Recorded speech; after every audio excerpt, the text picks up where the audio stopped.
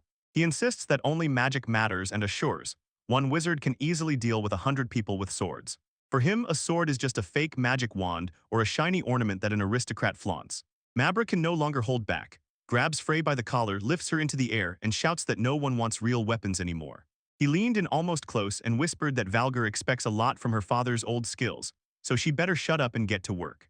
Mabra seemed to bloom in the middle of the scuffle, asking if she really also wants to be threatened, and it's just. While she was trapped, the irritation inside grew, and suddenly Sold stepped forward and shouted at that guy to stop. He makes it clear, if anyone here truly needs a sword for battle, it is him. Frage froze and looked at him, completely shocked that this guy is standing up for her. But my. Drabib is not impressed at all, looks down on Sold and wonders why some random brat is so cheekily answering him. Without hesitation, Knight staggers and throws Sold across the room, and Tilty screams, calling for his brother as if. Mabrib tells him, watch what you say or I'll just kill you. The soldier falls to the floor with a dull thud, clutching his chest, and feels like a complete idiot for relaxing so much. He raises his gaze, eyes wide open in surprise, because Tilty stands face to face with Knight and shouts at him, stop insulting my older brother. Tilty barely restrains herself, sobbing and wailing that she will never forgive anyone who insults her older brother. She looks. Frey is terribly frightened when Mabrib grabs her and asks if she wants to die with him. Frey. Right there, clutching the blacksmith's hammer, she curses the knight, calling it a complete freak. And then, one soldier sharply rises and grabs one of the heavy blades from the shop floor, and Frey shouts at him, put down her sword. He ignores her and takes a perfect fighting stance, lifting that massive weapon as if it were light like a feather.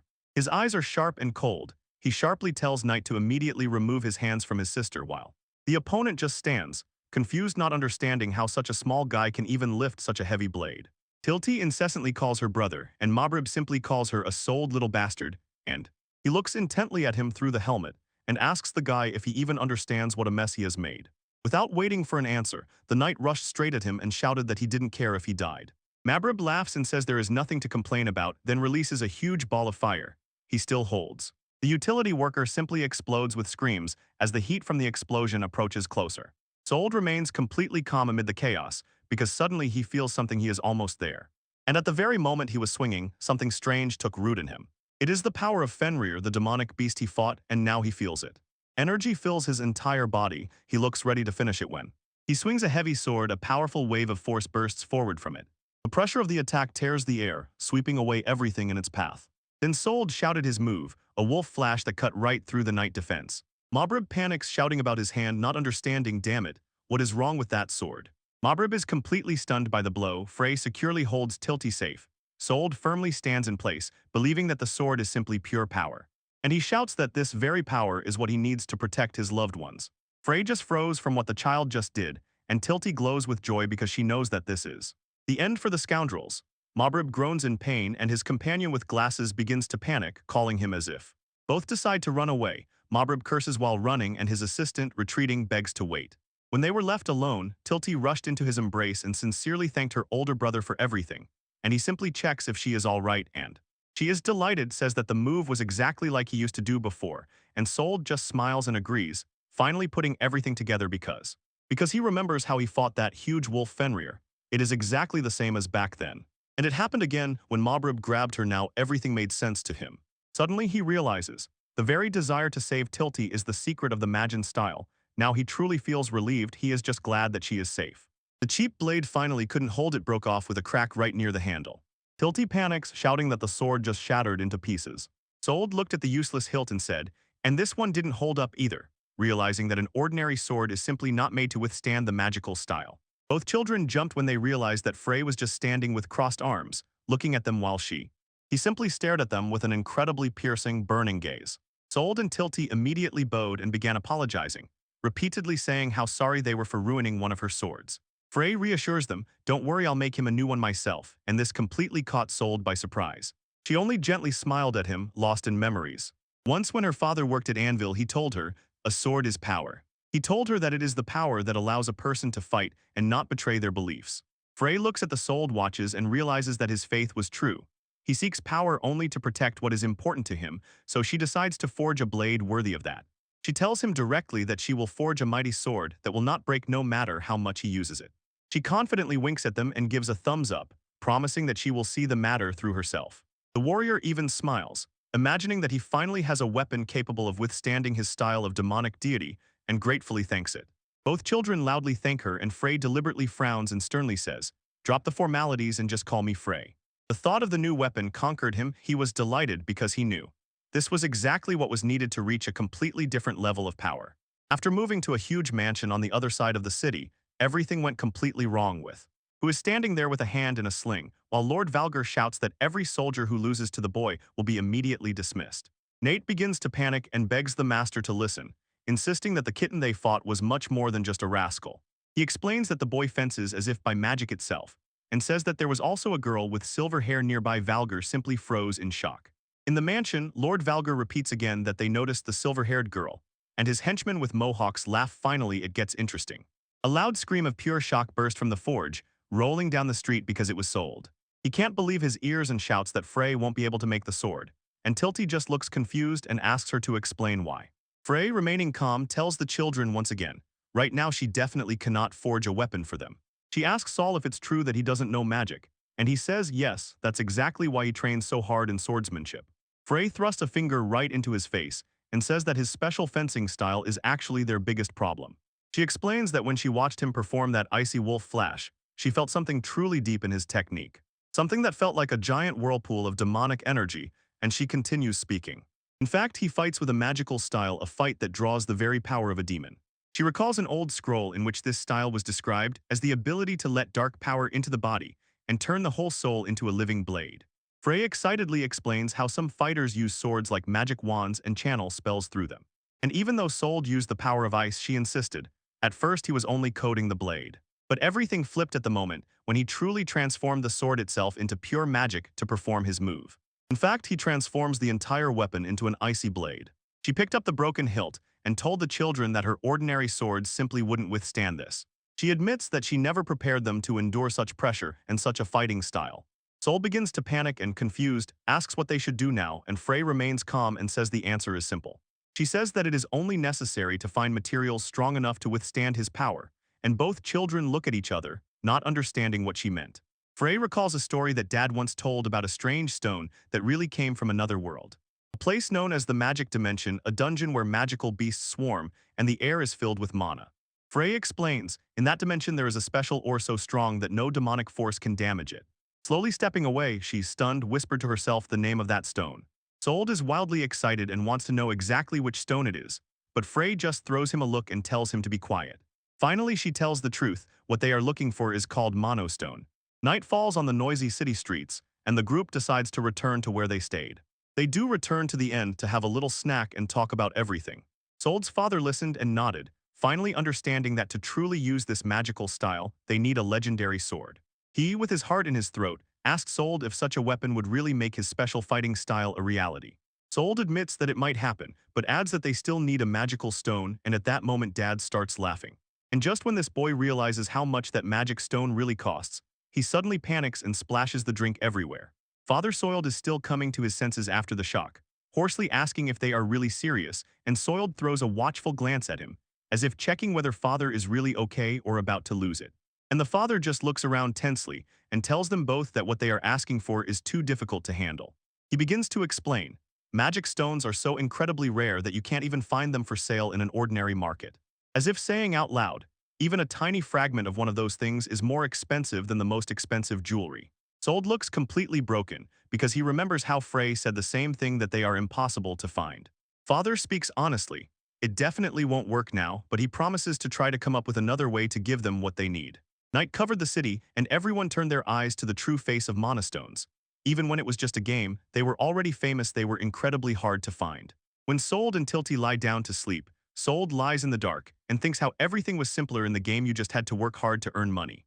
He just looks at the ceiling and feels the full weight of it, because attempts to bring it to life turn into a real headache.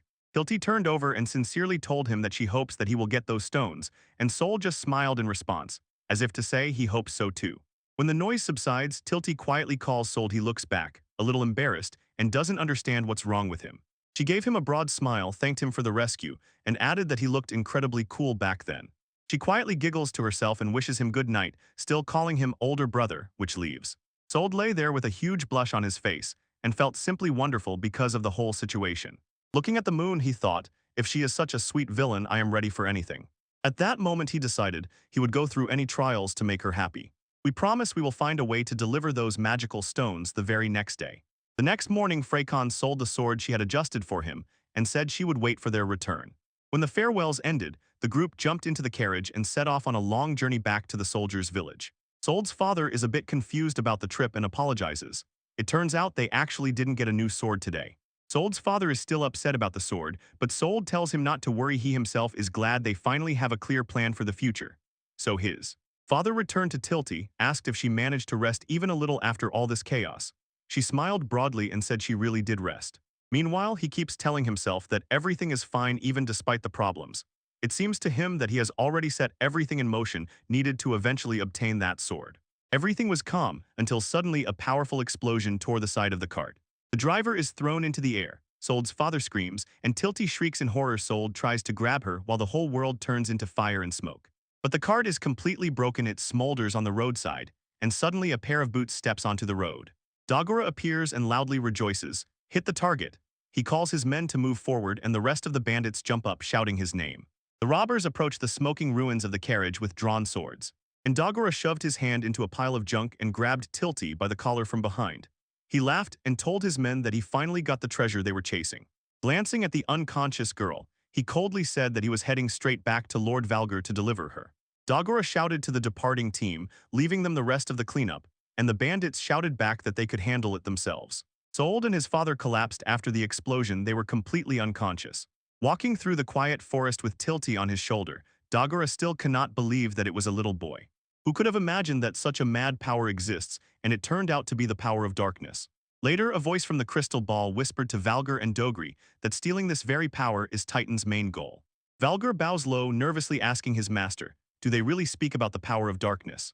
The voice from the bullet explains that this power is both immense and terrible. He says there is one person who can unite with such power that they can conquer the whole world. Brother Tilty looks coldly and says that this is the essence to be a priestess of darkness. The master reminds Valgar that he has already failed twice to catch the girl, and the nobleman groaned with shame. Valgar seems about to lose his mind. Thoughts about how that girl managed to escape after she first killed her mother do not give him peace. Then Dagoa recalls how she managed to break free a second time, even when Fenrir was unleashed on her. The voice from the bullet reminds Valgar that this is already his third attempt, and they both bow. They look into the master's eyes through the glass. He gives them a direct order, return the target at any cost. Valgar begins to panic, loudly shouting that he will do everything himself, just leave everything to him. The master tells him, if you really manage to do this, I will give you some of that dark power for you. Valgar laughed loudly, exclaimed what a great honor it is, and swore that this time they will definitely catch them. Meanwhile, Tilty wakes up and repeats the name Priestess of Darkness, his voice completely confused. She asked confusedly where she was, and Dagora, pressing her under the armpit, growled, be silent if you don't want to die. But she doesn't listen. She screams, trying to find out what happened to her father and brother. Dogra just stands with a sly smile on his face and quietly makes a sound. Before he cold-bloodedly told Tilty that he was the one who killed her family. The look on Tilty's face says it all. She is completely stunned by this news. She starts screaming at the top of her lungs, and Doggo just carries her through the forest like a suitcase, grumbling that she is too noisy and needs to be quiet. She couldn't hold back. She only sobbed and let out a loud cry of pain. So Dogra got even angrier and sharply interrupted her. I already told you, be silent. But suddenly he freezes mid-sentence, completely confused by what he sees. Dark energy begins to burst out from under the ground like water, and Dagora loses his head, screaming to find out what the hell is going on. Tilty raises her eyes, tears in her eyes, and says she will make life unbearable for everyone. Dagura is completely stunned. The power bursting from her is much stronger than he imagined. Tilty is completely surrounded by this furious dark energy, and she begins to change. And Dagura feels the darkness literally melting in his body, and his eyes turn coal black. while the power flows into his hands and the veins on them bulge. He shouts that this is incredible, and lets out a loud roar as his muscles double in size he screams that the darkness is the best in the world, while Tilty draws in a huge vortex of black energy. Finally, the one who stood aside understood. Her darkness amplifies power, that's why they want her. The dog either just laughs like crazy and asks what the hell that guy over there is even doing. He demands to know what happened to all his people down on the slope, but Soul simply does not look away. Gasping and wheezing, he thinks how reckless he was. He could never have imagined they would be so aggressive, especially since his father was already lying unconscious after the cart hit him. Salty's father lies on his back near the cart and thinks about how he really missed his chance and was completely unprepared for this. Even wounded, he raises his gaze upward and decides, enough being polite, he will show no more mercy. And these guys, meanwhile, Sold focuses, realizing that it doesn't matter when it happens or who he is dealing with, because if anyone even thinks about aiming at Tilty, he will make them regret it. He is completely focused on this threat. And with a look of pure rage, he swears to himself that he will cut down every one of them. Dagura just giggles, looking at the boy standing before a huge vortex of dark energy, and says that Moblib was right, he is special. And then he tenses his pumped muscles and tells Sold not to underestimate him, calling him a little scoundrel. He stands face to face with Saul with a sly smile, shouting that the Priestess of Darkness now belongs to the Titans and he does not calm down, repeating over and over that they will truly take care of her. But it is clear there is something sick in his head. And while Tilty screams, she is devoured by shadows, and Dagura ominously giggles that she is just a human drug that fuels their power. Saul says not a word, only tightly grips his sword and steps forward, and his gaze says one thing: the game is over. Dagoa loses control, shouts to the boy, burn to ashes, and unleashes a colossal strike filled with all that dark energy. But Sold is too fast, moves like a blurred flash, swings his blade and flies past as if nothing happened. And before that, even a giant can react. Sharp strikes tear the air and put it in its place, leaving behind a thank you. The dog, or is it him, completely froze in place, stuck mid-swing, and the air around him grew cold. The soldier simply steps back and, as if nothing happened, sheathes his sword, while Dagor stands completely bewildered and asks, "What just happened?" But then he panics and emits a pitiful squeak when he feels ice crawling over his body. He cries and begs for it to stop, but the frost moves too fast, he can do nothing. In a matter of seconds, he was almost buried under ice, barely whispering his last plea for help, and his eye filled with fear. The soldier slid the blade into its sheath and stood behind him. The flash of the ice wolf left the dog as if turning it into human ice cream. The soldier looks with a cold gaze as if telling everyone, those who dare touch Tilty will have no mercy. Dagoa stands like a statue, his face completely stuck in an ice block. Breaking away from the chaos, the soul rushes to a huge sphere where dark energy rages, and he stretches out both hands, gently smiling, and tells the one inside that everything is fine now. He calls Tilty, asks her to come to him, and she emerges from the shadows with tears in her eyes. She couldn't hold back tears, burst into crying, and called her older brother when she finally broke free from the darkness. She rushed forward, threw herself into his gigantic embrace and clung to it tightly, and he immediately caught her. Pressing her to himself, Soul whispers that no matter what happens to her, whether scared or completely desperate, he will definitely save her, swearing that he will never let her down. Tilty does nothing, only cries in his arms, and he quietly asks her to hold on and not let the darkness consume her. Soul tightly hugged Tilty to himself and apologized for everything, but she simply responded with hugs, and she thanked her older brother for the rescue just before her body completely melted in his arms. Soul understands that she fainted from stress, looks exactly the same as last time. He stands and thoughts about the Titans weigh on him. He knows they are still there and hunting that dark force.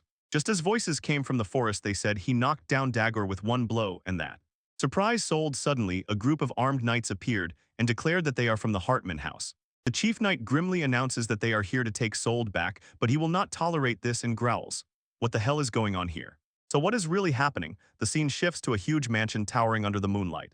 And it turns out that the Hartman house is one of the two great noble families ruling the city of Gas. The knights brought out the boy and introduced him as Lord Sold, the son of the Ranger family, while everyone watched. The group arrives at the Hartman estate, where a man warmly welcomes Sold at the table and says, "Finally, nice to meet you." And he calls himself Reich Hartman, the head of the entire family, standing there and watching intently. Standing by the beds where Sold's father and sister lay, he quietly said that the doctor had already come to treat them.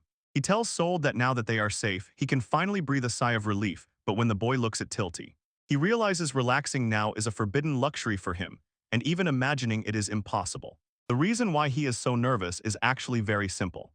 When he glanced at Rake, he suddenly understood. This boy is actually a character from the game Noblesse Fantasia who. So he faced one of the main characters of the original story, and that is a huge problem. Because it is precisely in this world of this game. Reich is exactly the one who was destined to stand against and overthrow the treacherous Tilty. Soldier sits on the couch. All tense, he knows that Reich and his family were supposed to become enemies much later in the game, so their appearance simply makes no sense. Although he believes he did the right thing by saving them, anxiety does not let go. What is really happening behind the scenes? He again recalls those 3 nights in the forest when they said they came only to take him, and he ponders. Why do they always somehow miraculously appear at the right moment to save the situation? It's just too convenient. When he looked at Reich, the one who was sitting while his soldier stood guard, he suddenly realized. This is a decisive turn in this story. Soldier remembers from the game. Reich is a brilliant tactician who always thinks 3 moves ahead. He clearly knows this guy will not help just out of kindness. Suddenly it dawns on him. By saving Tilty, he completely rewrote her fate and created a whole new timeline. In a world where Tilty's family survived, Reich meets her as a child instead of meeting her at the academy years later. Looking at Reich's calm face, Soldier cannot help but wonder, what does this master tactician plan to do next? Reich explains that his family closely watched Dagura, the same guy who was sold, and who just lost that. The boy froze in surprise, but Reich immediately explains that Dagura is actually the boss of the city's criminal underworld. He was involved in very dark affairs, smuggling and human trafficking. And even though Reich tried more than once to make him answer for the crimes committed, it never works. His powerful support breaks all accusations every time. When Sold asks what he means by support, Reich just looks at him seriously and confirms it. It turned out that behind all this stands Valgar Debajip, the head of a noble family that rules the city side by side with the Hartmans. As soon as this name is mentioned, a memory immediately arises in the soul about how Valgar's thugs aggressively demanded a sword on order, and how that nobleman even threatened Frey to then force her father to make concessions. Reich sees clearly this man is a true villain who profits from the townspeople. Reich lowers his gaze, admitting that although everything looks grim, they have no real evidence linking the aristocrat to Dogger's gang. That one of his knights loses his temper and shouts that everyone in the city already knows. That man is real scum. Another knight asks him to be silent, and Reich adds, knowing the truth is pointless when no one can change anything. Soldier looks away to the side, finally beginning to see how deeply corruption has penetrated this city.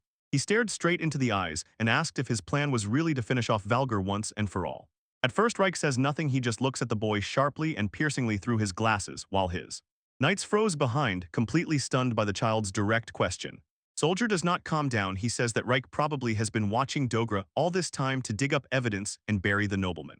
Seeing how much the child already understood, a barely noticeable smile appears on Reich's lips. He sincerely tells Sold, I am truly surprised the boy is right about everything. Reich says that at first glance the Hartman and Dievichip families seem to rule the city together, in complete harmony, but he says directly, it's all just a big show, and in reality both families are just waiting for the perfect moment to completely destroy each other. Reich emotionally tells how his family has always grown together with the town of Gaz. While his knights look on with pride, he says the true treasure of his house is the people who live here. He clearly says, they cannot afford to lose to someone like Valgar if they want to protect everyone. Sold sits with T, completely stunned, because this dude like Reich turned out to be a complete surprise. That guy remembers that in the original game Reich was always so sarcastic and cynical. He even recalled how Reich always told everyone, no mercy to the enemies of the Hartman house. Sold looks at him and involuntarily thinks, maybe he just has a very passionate heart. If all this time he was just trying his best to fulfill his duty as a young lord. Reich asks Sold to confirm if the guy he beat Dogger was really after his sister, and Sold answers, yes, and adds that the dog who returned his sister somehow belongs to a group called Titan. Reich says he thought so and it terribly scared his knights. Sold remains guessing what he meant until it turned out that the Titans are a huge shadow organization that secretly pulls the strings of the entire global underground. No one knows when they appeared and who really controls them. It is a dangerous group, wrapped in complete secrecy. Reich becomes serious and admits that earlier he had a bad feeling as if Valgar was involved with those people. He explains that Valgar, for some reason, plans to use the Sold sister.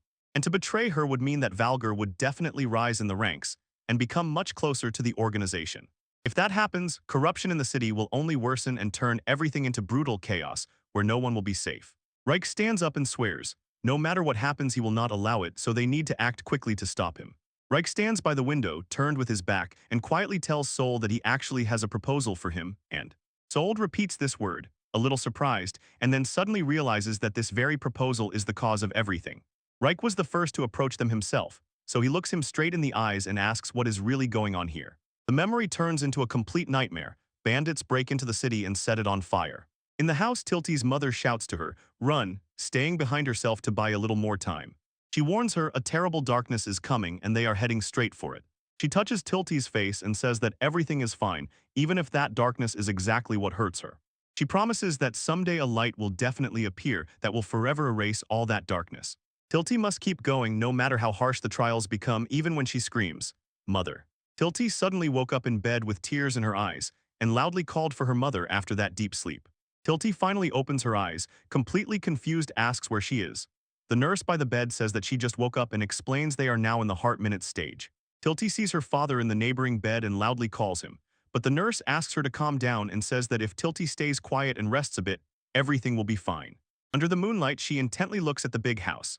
Tilty asks where her brother disappeared to, and the nanny quietly replies that he is busy now, probably consulting with Lord Rake, the one who rules here. Someone confidently walks down the corridor, as if appeared out of nowhere just at the moment when he was needed the most. Whatever happened, he stood right in front of her. And Tilty understands. As Mother said, he is really nearby to protect her. She rushes to the office, throws open the door and calls her older brother, looks at him standing there and cannot help but think that he is the light that saved her. But the mood instantly changes as soon as she hears Sold tell the Lord that he wants the Hartman family to shelter Tilty and protect her, and Tilty seems rooted to the ground. She was stunned by the thought that she might be left behind. She looks at him with tears in her eyes and asks what he is even talking about. But he just looked at her and said that she came at just the right moment. Sold raised his gaze, completely stunned, saw Tilty in the doorway and shouted her name. He seems to sit calmly at the table and tells Tilty that her father is resting, and that he has already dealt with it together with Sold. He warns Tilty without unnecessary words. Valgar, the main star of the city, has deliberately chosen her as his target. He nervously adjusts his glasses and admits, the threat is real, but why that man is chasing her he still does not understand. But since Valgar is an influential nobleman, he will not hesitate to frame her with false accusations just to get his way. This is even worse than they thought. If Valgar goes after her, he will simply destroy the entire village of rangers. Leaving Tilty and Sold standing in complete silence, the burden of danger finally fell upon them. Like explains that this is exactly why the Hartman family wants to take her in. It is the only way to protect her from him. He looks her straight in the eyes and clearly makes it understood. He is doing this not simply out of kindness. Because in reality, this arrangement is needed to protect everyone who lives with her under one roof from ending up in the crossfire.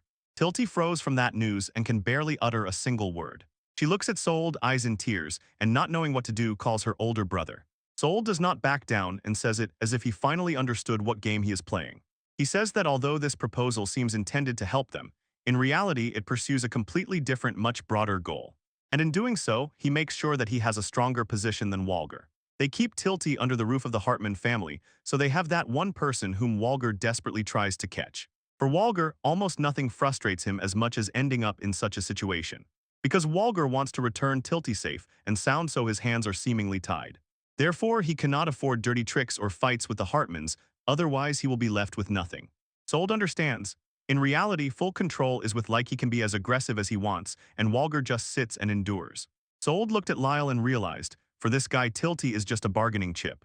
He notices that Sold is reading him, and understands next to this guy he will have to be cautious.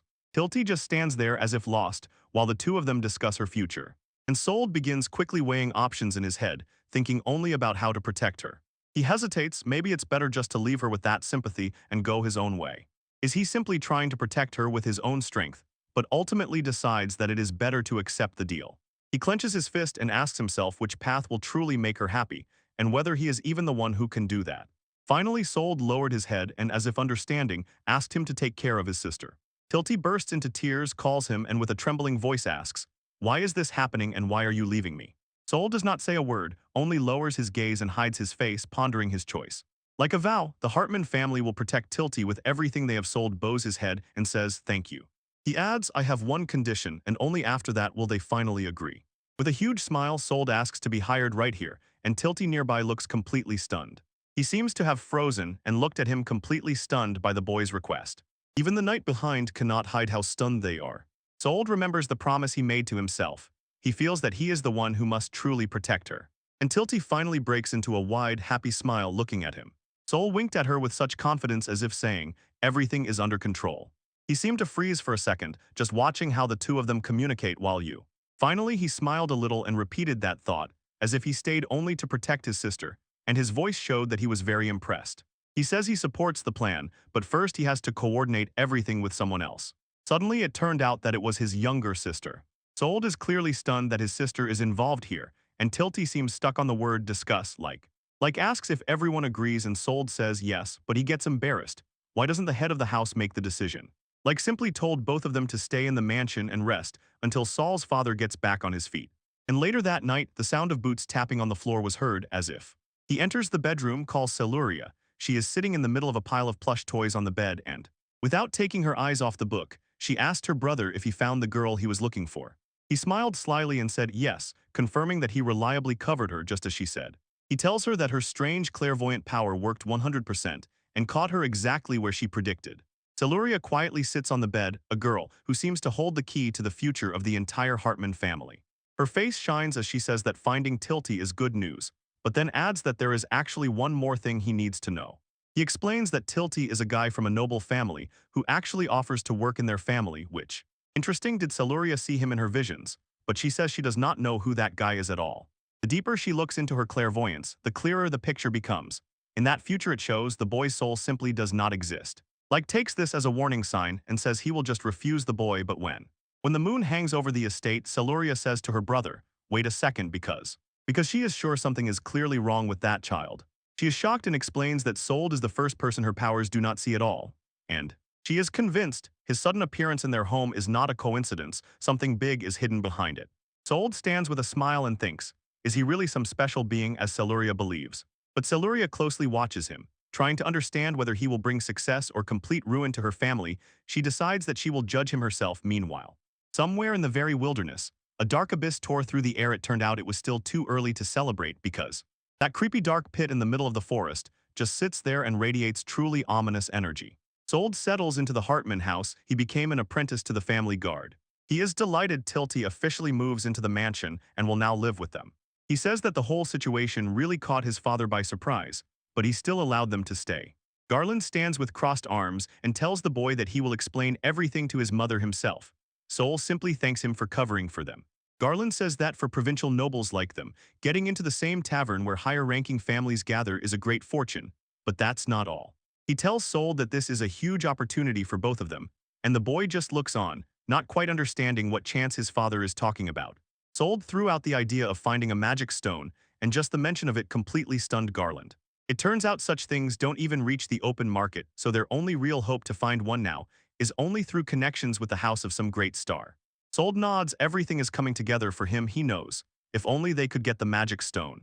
Finally, they will have a real sword, specially made for battle.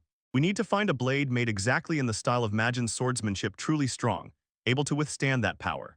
Because if Sold manages to pull this off, he knows he will become much stronger than he is now. Garland bows, prepares to leave, and tells Lord Rake that he is leaving 2 children in his hands. Rake reassures Garland, don't worry, and wishes him a safe journey back while the children wave goodbye on the sidewalk and walk away. He lived for only one thing, to become Tilty's personal bodyguard. He knows well, as long as Valga is hunting her, she cannot step outside even a single step, but in everything else she is almost free to do whatever she wants. Lately, everything in the estate has been going smoothly, starting with the wonderful daily meals they were served. Even the time they spend rummaging through books in the library. Finally, Tilty has entertainment playing with the dogs outside while Sold keeps watch. And suddenly Sold realizes he has truly gone the whole week without any serious problems. But then, he notices Celuria hiding behind the walls and looking at them as if she has been doing so for several days. All week he couldn't take his eyes off her and slowly begins to see who she really is. It turns out she is Celuria Hartman, the very sister from that game he remembered. She just stands there and a thought runs through Sold's mind, maybe finally approach and talk to her. But Tilty beats him to it and shouts loudly, noticing that Celuria is peeking from behind the corner. Tilty looks her straight in the eyes and simply asks why she always watches her from the shadows. Celuria stands like a statue, her face completely blank, looking directly at Tilty as if seeing right through her. Suddenly a strange spiral pattern flashed in Celuria's eye, and she reacts as if she just realized something huge. Out of nowhere, Celuria suddenly lunged forward and pressed Tilty tightly to herself, while Sold was left completely confused behind. Celuria decisively tells Tilty that she must immediately come to her room, and Tilty is so bewildered she can't even comprehend what's happening. Celuria says they need to talk and starts pulling Tilty away, while Sewell tries to break through to ask what's going on. Someone intervenes and calms Sewell, assuring him there's no need to worry about them at all, so Sewell instantly pays attention to him. He awkwardly apologizes, His sister behaves too selfishly and he asks Sold to just tolerate her a little. He says that once Celuria becomes like that, nothing can stop her anymore, and this makes Sold wonder what exactly he meant. Outside the estate, everything looks calm. The dogs, as always, happily run across the grass. They sat down for tea. Like passionately explains what kind of power Celuria possesses, and why it is a true blessing for the entire Hartman family. Sold, captivated by that grace they talked about, says that Celuria's power has saved him so many times that he really had to ask her before hiring Sold. She was like a sister to cause a light for their whole family, and at that moment everything finally clicked for Sold. He remembered who Celuria was in that game.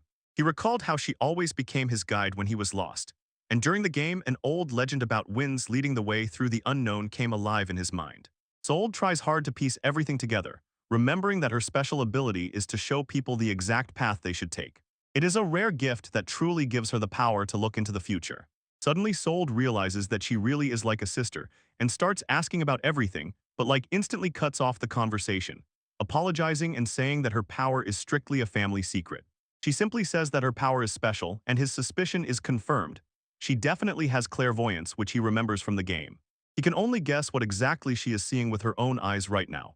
Nearby, a tray piled with cupcakes and sandwiches, ready for a snack, and around a real mountain of plush toys. The girls are simply relaxing in a room filled with plush toys, while Celuria and Tilty have arranged a private tea party away from the boys. When they spend time together, Tilty hesitates a little and quietly, carefully asks Celuria. Celuria just looks with those empty eyes and tells Tilty, "Drop the formalities, because all these addresses are a real hassle." Tilty asks in surprise why she was brought to this room at all, and Celuria only says that she saw them talking, so she decided to bring her here. Celuria says she always follows what she sees because it never makes mistakes, and Tilty remains completely amazed, not understanding what seeing really means. A fiery gaze flashes in Celuria's eyes, and she says that everything she does is for the one she considers her brother. They just sit among all these plush toys and quietly share this moment together. Celuria asks if Tilty is on her side, and Tilty thinks with surprise, "Does this mean we are officially friends now?" Celuria blooms with a wide, sincere smile and says how much she truly loves her older brother. This makes Tilty look away to the side, and she quietly admits that she still loves her brother's soul. There is a slight sadness on her face, and she quietly whispers that she actually only causes him trouble. Tilty looked at her and said that she also wants to help her older brother, just as Celuria helps hers. When Celuria simply looked around, her eyes finally became clear and focused. Celuria reassures her, "It's completely normal as long as you have will, you can," and Tilty wonders if it all really comes down only to her feelings. Suddenly, Tilty realized that she once dreamed of this too, and at that very moment her magic finally awakened. But while the two girls sat side by side, she sincerely asked for strength to save her brother. Celuria begins to remember how in childhood she often got lost in thoughts, and her older brother seemed to always be nearby. Because their parents were constantly busy, he became the one who cared for her and treated her with such gentle kindness. Even when their parents died in a terrible accident, he firmly hugged her and promised to protect her and their home, no matter what. Celuria was glad he was there, but she really wanted to find a way to help him. And then, at the very second she made that wish, her special power finally came to life. These strange visions suddenly began bursting into her head from nowhere, again and again. Just remember. Scattered across frames of the future, random pieces of what was supposed to happen, and all of them revolved around the Hartman family. One of those visions really saved them. A huge stone thundered down right where they were standing. It turned out that only those glimpses of the future saved her brother, but Celuria honestly admits she has no idea when her clairvoyance will appear and what it will show her. The only thing she does not doubt for a moment is that every person and every event that happens on her path ultimately helps her brother. So she got to work sitting in a room full of plush toys. He sent Lake to the forest south of Gasta to save the girl from the boy with the mohawk. Lake immediately recognized the name Dogger and promised her that he would handle it himself. There was no one in her field of vision, only a little girl and a man with a mohawk. But when that moment finally came, Sold was also nearby and everything turned upside down. Celuria sits in her room among a pile of toys and excitedly tells Tilty how she sees the shape of the soul. And Tilty just looked and firmly said that only she can truly decide such things for her brother. Lake stands alone, staring into the fires, wondering if these new people are true friends or another group of enemies they will have to deal with them. The next day, the sun rose over Hartman's estate. While Sold and Tilty walk through the corridors, Tilty suddenly notices she still hasn't seen Celuria. She is completely confused. Celuria told her that her powers do not allow her to see souls at all. Suddenly, Sold froze and wondered how exactly her magic was arranged, especially her clairvoyance. And this. Finally, something clicked in his head. He realized that for some reason Celuria could not see what awaited him in the future. He had not yet realized when the guard shouted, "Princess," and both of them jumped up. Sold asks what all the commotion is about and the guard shouts in panic. Lady Celuria has completely disappeared.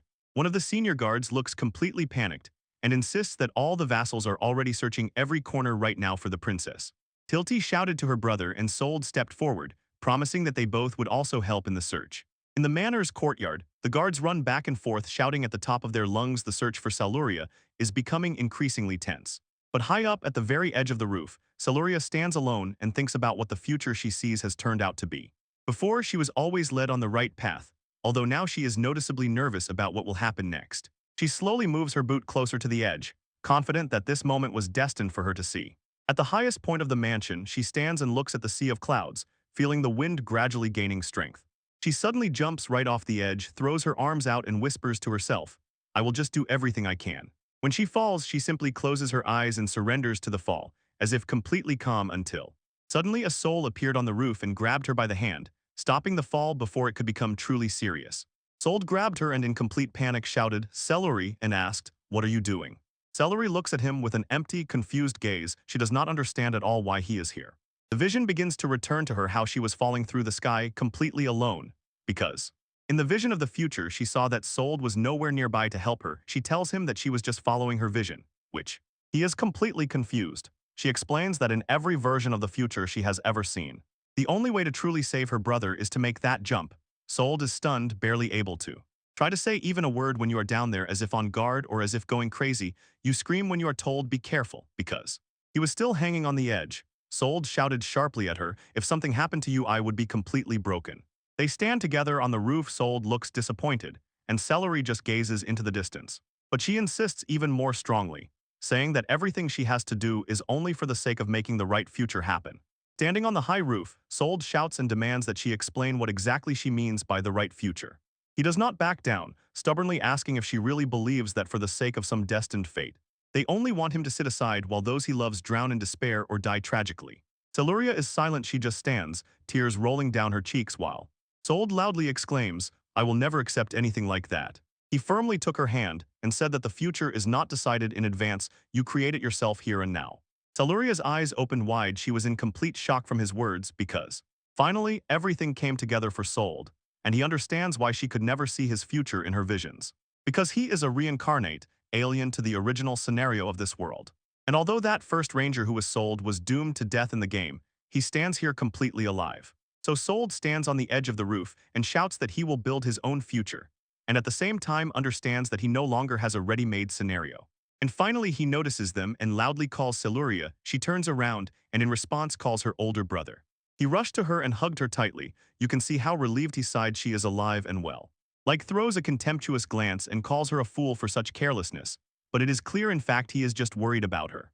Celuria simply remains silent, nestled in the embrace, and tears are still rolling down her cheeks. Finally she finds her voice and says to her brother, "Forgive me for everything that happened." Like looked at the boy and told Sold that he is sincerely grateful. He admits that he actually heard the entire conversation between Sold and Celuria earlier. Like agrees with him and says that the future is truly something they must create themselves, right now. He decides here and now to take a decisive step to gain a strong, recognized place in the Hartman family, and no longer be just an apprentice. Sold raised his gaze, a sincere admiration played on his face as he ran. He reaches out to shake Like asks him to simply call himself Reich from now on, and Sold gladly agrees while Celuria watches as they grow closer.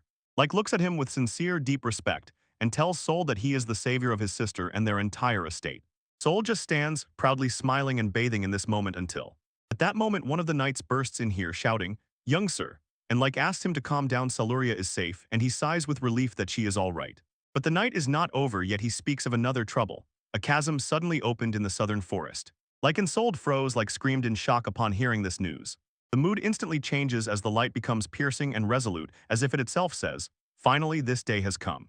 Sold instantly panics, exclaims if this is really a rift, and mentally convinces himself that this is exactly what happened in the game. Like confirms that everything went awry, explains that a portal to the demon realm has just opened. The sky literally tears in half, and the night cries as a dazzling flash bursts from the world of magic, a rift that he immediately recognizes what was Sold. He looks at the crack in the sky and understands this is the huge opportunity he needs to. Finally makes his move. He recalls how Frey said that the magical dimension is a world of beasts and pure energy which Only here can the ore be tempered enough to withstand any spell. These ores are real magical stones which are sold as after because he knows he must obtain the magical stone sword at any cost if he wants to have. True power is the one that truly matters. For him, the sword is the only way to protect those dear to him. He is ready for anything to make Tilty's future better. At that very moment he glanced back at the rift. There stands a gigantic passage to a magical dimension like an open wound on the body of the world. Actually, it is. It is a completely different dimension, literally shimmering with mana, the source of all magical power that creates. It is a completely different, unique, and dangerous ecosystem. It does not obey any rules of the human world. In this world, all wild animals and plants feed exclusively on mana.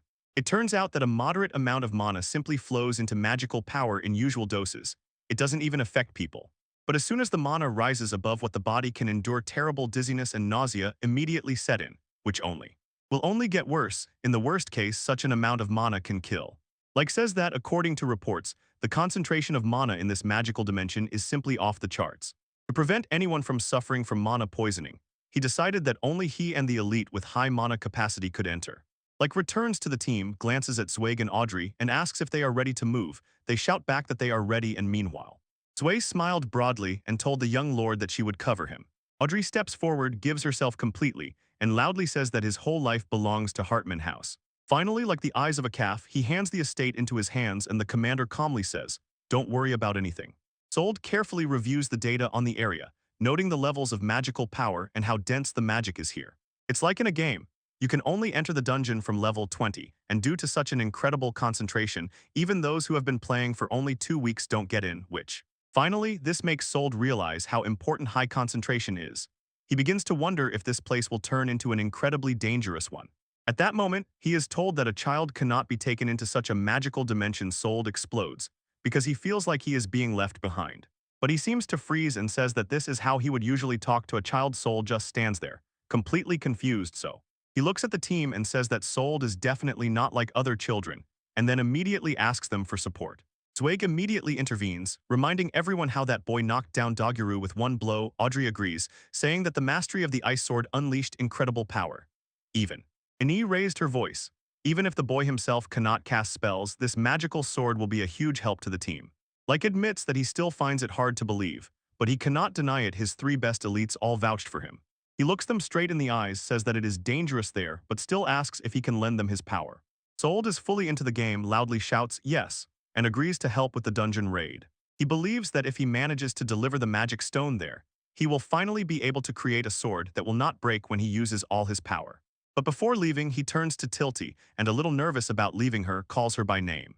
She simply shifts her gaze to him. On her face is such a calm, gentle smile. Tilty asks him not to worry about her while he is gone, and this completely caught him by surprise. She says that Celuria and others will stand by to protect her, and Celuria meanwhile simply quickly shows the peace sign. Sold firmly hugged Tilty and promised that he definitely will not lose. He must keep his word. In front of the whole team, Tilty firmly tells him, "While you are gone, I will work and become stronger." They just stood like that for a moment, smiling and fully trusting each other. Finally, Tilty, Celuria, and everyone wave them goodbye as the group sets off into the magical dimension. The squad is burning with enthusiasm. Everyone is ready to move together with Sold and the knights. They set off. A carriage harnessed with horses leaves the boundaries of the city of Gast and heads towards the southern forest. The group makes their way deeper into the dense thickets of the forest, where the path becomes a real challenge. Walking, Sold looks back and, as if not believing, asks, "Does this happen often?" But he sincerely admits. In fact, he is here for the first time and explains that the demonic dimension is essentially just a random mishap. He adds that these cracks appear completely by chance and just keep getting bigger.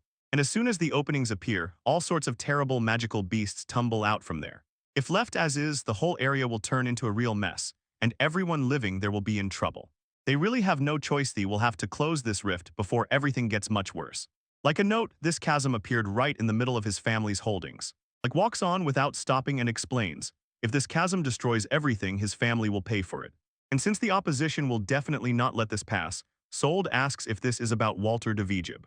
Like confirms this, saying that Walter will definitely try to tarnish Hartman's name for bringing danger to the city. In fact, he mostly does it just to loudly declare later that they are no longer fit to govern the city of Gast. Passing by the waterfall, one of them said, "Although these demonic dimensions constantly annoy, they have one advantage. And inside, they are met with a crazy amount of rare resources." He talks about strange plants, monster materials, and ores that no one in the human world can extract. It is so profitable that some nobles even pray for these rifts to open just to get rich. But he also says that all that money is just a factor, and only matters if you are truly strong enough to really cleanse this place. As soon as a few guards noticed them, they shouted that they were waiting for them specifically and led them forward. Finally, the group reaches a huge fissure, a torn abyss hanging in the air, marking the entrance to the demonic dimension. Sold looks around, feeling a strange premonition, and asks if this is really the place he meant, and one of the knights says he is absolutely right. Right here very recently where Sold fought and beat Dog. The energy around the rift presses like a giant maw about to swallow them all. Sold cannot shake the feeling that something is wrong here, and begins to doubt whether it is really just a coincidence that the rift opened exactly here. And somehow she remembered. They really did receive messages about the dog or about its frozen body that disappeared from here. Mobrib confirms this. He says that when the soldiers came to check, the body was already gone in its place, opened some kind of mad abyss. Zweig tries to look calm, assures everyone, "Don't worry, Dogra is definitely dead," and asks Saul to support her. The soldier says that everyone saw how it happened, but apparently Walter sent someone to take the body to cover up the traces. The mystery still hung over them, everyone was on edge, and Likes gave the order, so the team finally moved inside. Like a scream, finally the time came to deal with the demonic dimension, and the whole team burst out in a loud scream as they set out into the rift. Returning to the manor, Siluria asks Tilty about that dark power she mentioned, and Tilty says, since childhood, her magic started to go wild as soon as she became sad. Her mother called it the power of darkness, which, honestly, it sounds terrible. Tilty admits she can't control it, and when it starts, she usually just loses consciousness. It takes over her. She looks away and says she is sure this strange power brings her only misfortune. For everyone she truly cares about, Siluria just glanced at her for a moment, then told her, this power itself is not bad, it all depends on people and how they decide to use it. She understands that her clairvoyance once frightened her too, it turns out. As if he himself once gave her that advice in childhood, helped her come to terms with being different, and was also a leader. And finally he said, any power can become evil if you are rude, but if used correctly it can truly make people happy. Siluria summarizes the advice and tells Tilty, happiness comes when you use your power correctly. Tilty takes it to heart, asks if it really works that way, then smiles and says she finally understands everything. She winked, thanked Siluria, and firmly promised not to fear her powers anymore. Determined to make everyone happy with her dark magic, she announced that she would immediately begin special training. We move on to the battle. While the team fights plant monsters, suddenly a strange cry of a warrior about happiness is heard. Thank you. And Sold rushed right into the thick of things, shouting loudly. With one powerful swing of his blade, he made a huge arc that hit every monster in its path. These creatures didn't even have a chance, they squealed piercingly as the power of his cut tore them to pieces. He stepped aside and silently watched, thinking that the purchase skills are a completely different level. He came to the conclusion, if Soul does not know how to use magic, then he probably put all his strength into becoming a master of the sword. He did not take his eyes off and thought about how much time that boy must have spent just training with the sword to become so skillful. But at that moment, a winged monster fell from the sky with a piercing scream, and it completely caught everyone by surprise. Zweig instantly rushed into attack, shouted Aqua Lance, and unleashed a huge stream of water on the enemy. It crashed directly into the monster, making it howl and fly away, and she rushed into cover. She shouted to Audrey to cover her, and he, ready to lower the hammer, roared. Audrey activates his skill Stone Hammer and strikes the ground so hard that giant sharp stone spikes grow from it. He broke through the remaining monsters and finished them off as they gave their last pitiful cry. For a moment everything froze, dust and smoke from magical attacks slowly dissipate. Audrey approaches to see if he is okay, and when he replies that everything is fine, she notices that it is finally clean here. But suddenly he began to groan and grabbed his head, and Sold realized, something is clearly wrong here. Sold and the knight panic seemed to suddenly bend in half. He, shouting his name, falls to the ground. They took care of the medicine, but he just sits, overwhelmed with shame, apologizing that as the head of the family he can't even handle some minor magical ailment. Sold stands nearby and asks why he even tries to enter the demonic dimension, hinting that as a leader he shouldn't exhaust himself like that. He looks down and agrees that it's true, but he can't just sit and give orders hiding behind others' backs. He tells Sold directly that he never wanted to be that kind of leader, and Sold looks very surprised at how much burden this man carries on his shoulders, especially considering that he grew up watching his father, a man who always stood at the very front and led his people with a sword in hand. He was loved not only by the residents of the Hartman house, the whole city gathered to catch even a glimpse of him and chant his name. Everyone admired his father's courage, followed him through anything, and shouted for the family to live long. He admits with a sad smile that above all he admired this man, and his only true goal is to grow up and become exactly like him. He gave all his strength to become such a leader, but everything changed in an instant. his parents suddenly died in an accident and now he has to bear the burden of the family name. Like says that he took over the family when he was very young and then tried with all his might to look cool. But when the truth hits him in the face, he realizes he survived only because others saved him. Even the staff of the house took his side, and he does not hide it. It was not only them, even his little sister Celuria saved him. Finally, it dawned on him. All his life he had stayed at the end of the line while others went ahead to protect him. He clenched his fists in despair and confessed to Soul that he felt unhappy and simply could not forgive himself for it. Like sits on his gear, head in hands, he looks completely broken, and Soul just stands and watches him. He says he was stubborn to the point of madness and broke through to the demonic dimension. But this magical illness exhausted him, and he begins to believe he will never be as strong as his father. And Soul sharply intervenes, "That's not true at all." Everyone looks at him, surprised that he suddenly spoke. Soul tells him that everyone is weak, and that someone like him who can't even use a drop of magic is especially powerless. He lowers his gaze and admits that he often feels like a worthless character, without a real purpose, as if his only role is to be the one who needs protecting. It seems the Soul tells him, "Believe that change is possible," and shouts, "Master the sword." Because in the end, it all comes down to the heart that believes, just like when Sold's father stood in the rain watching him train. Sold pressed the blade and looked confidently. He knew that such a mood gave him the strength to move forward. Next to him, Celuria stands with closed eyes and prays, and Tilty right behind her watches as this moment unfolds.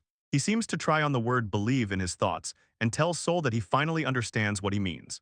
Sold explains that true strength is born from a person's desire, and it only works when the person sincerely believes in it. So it seems, he says, "Thank you for the advice. I will try. I am ready to start believing in it."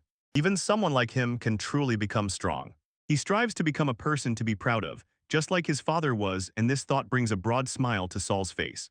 At that very moment, Zweig and Audrey rush back to the group, call them, and ask how everything went. Zweig says it seems to have appeared right from here and looks quite confident. So, Audrey adds that this magical space looks much simpler in structure than others they had to see.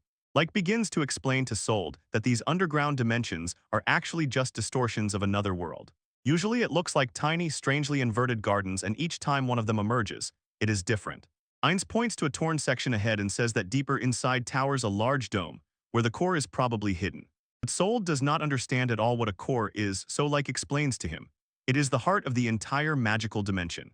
He says that the whole space is compressed magical energy, and all this power comes from the core itself. It constantly changes its appearance depending on the place. Sometimes it seems like a plant, sometimes like a magical stone. And it can even appear as a magical monster, just a monster with a core inside. Like gloomily finished the lesson, warning, if the core is destroyed, the rift in this world will finally close.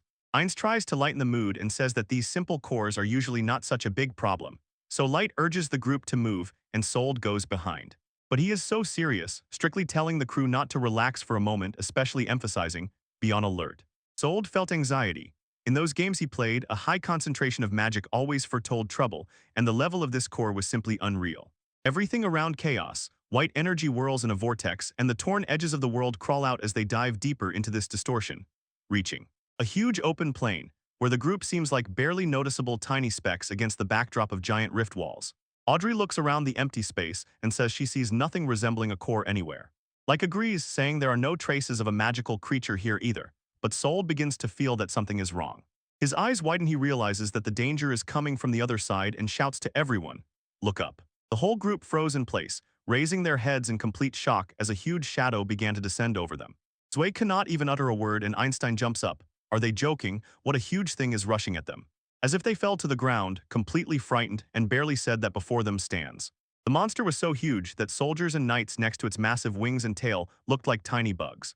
This is a three-eyed black dragon. Its roar is so loud that everything around trembles. Zweig realized, this is truly the legendary dragon from fairy tales, and Ainz shouted that they are standing before a real black dragon.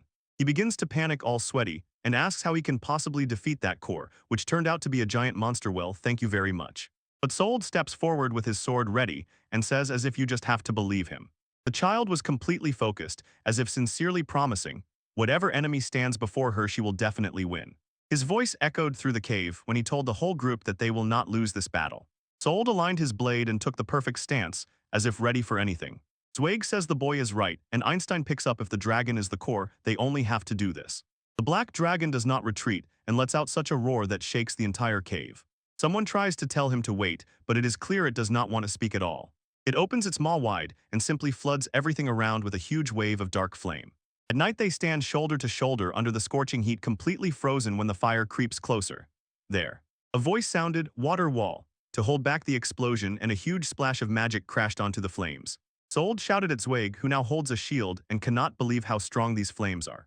Zweig feels that her magic is already at the limit, and tells the boy that she can no longer endure that. A shout rang out, everyone jumped back, and the dragon was already preparing to strike again. His soul is irritated, he is tired of waiting and is already preparing to make his move. He let out a loud scream, and the whole room exploded with a whirl of fire and magic. The dragon looked up in complete shock as a huge blow crashed down on him. He did not see it at all. And beep. Blinding light floods everything around as the blow hits the beast right in the head. Sold suddenly understood everything. This was no longer just about Tilty. Finally he grasped the real trick of how to use his power, so we shout that he does it to protect his friends, and in a flash he releases his water wolf technique. The knights just go crazy over his magical ice sword, and I still can't believe that guy froze an entire dragon. The monster froze like a statue in a thick layer of ice, completely immobilized for now. They just stand and watch, mesmerized, thinking that this guy's power is pure madness. He got stuck in his own thoughts, admitting that he was so scared his body simply wouldn't move. Like clenches his fist until it trembles. Feeling very ashamed, he feels pathetic because he was the only one who froze. But Sold shouts loudly that they are not finished yet, holding the defense and preparing for the next round. Sold looks at the huge ice block and asks if the black dragon is still alive, and at that very moment, the monster shatters the ice into a million pieces. It towers and lets out a roar that shakes everything around while, when its roar tears through the air, it wakes up again and reveals rows of sharp teeth. The dragon squinted and looked at them with a wary gaze, shook its head to finally shake off the remaining frost. Seeing that the beast was preparing to attack, one of the night summoners called forth a stone wall. A giant stone barrier thunderously rose in place, holding back. The group is hiding for now. Audrey says they won't be noticed for some time yet, but he sharply replies, they have no chance of winning. Soul does not give up, insists that they just need to find the dragon's weak spot, and this completely caught them by surprise. Sold says he knows exactly what he's talking about. He clearly remembers how this monster was a real nightmare in the game world.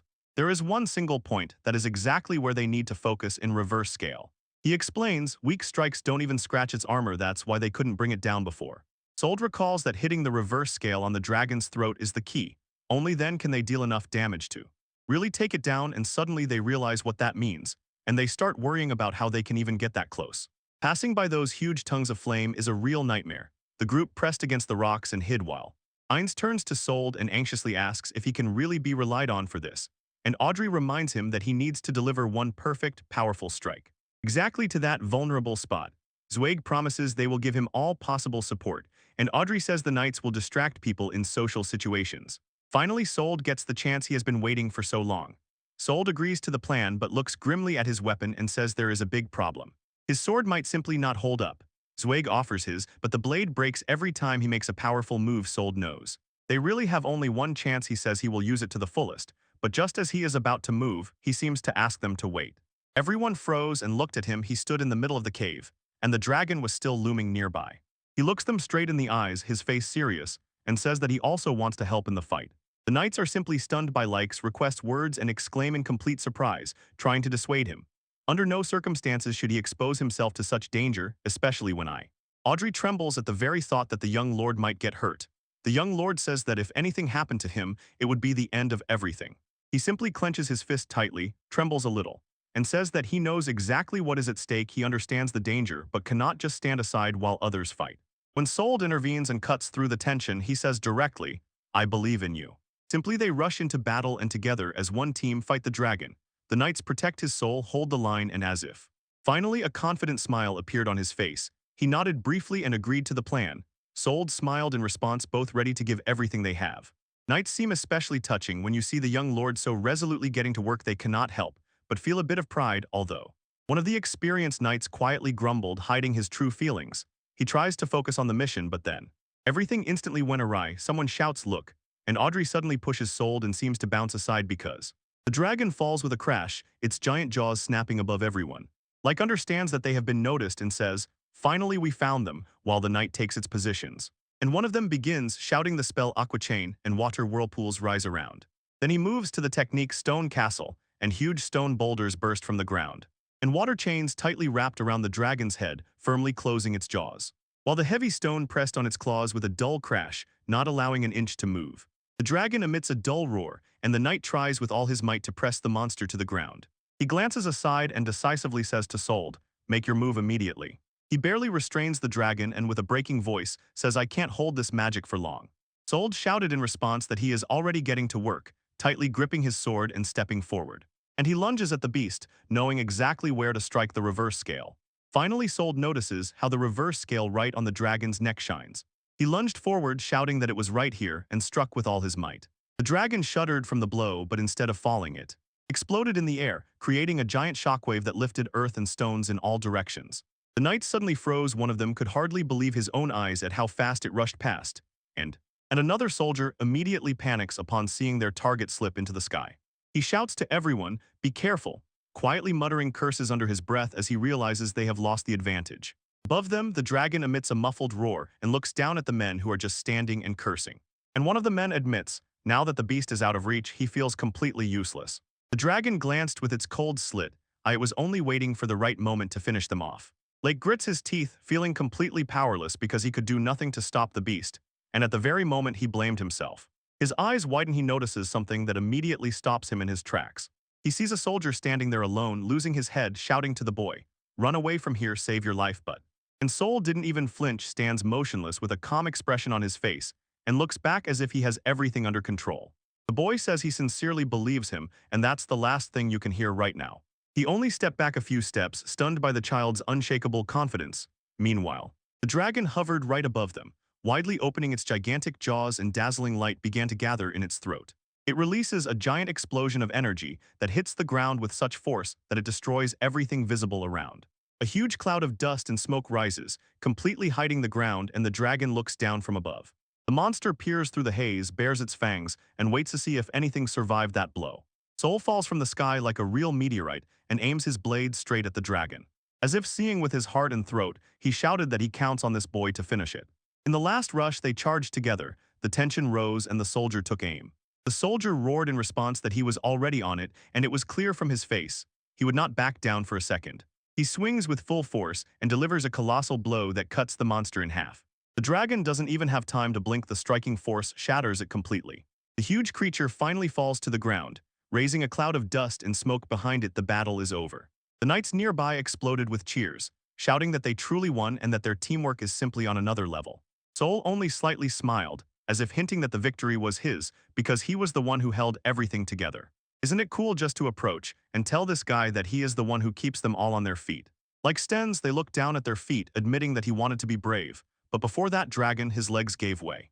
But when he saw how Soul without any doubt rushed into battle, the courage he needed awakened within him. He tells the guy that seeing him stand fearlessly before such a monster was exactly the hero he always looked up to, and when he hears words of gratitude, he simply blushes from all the praise.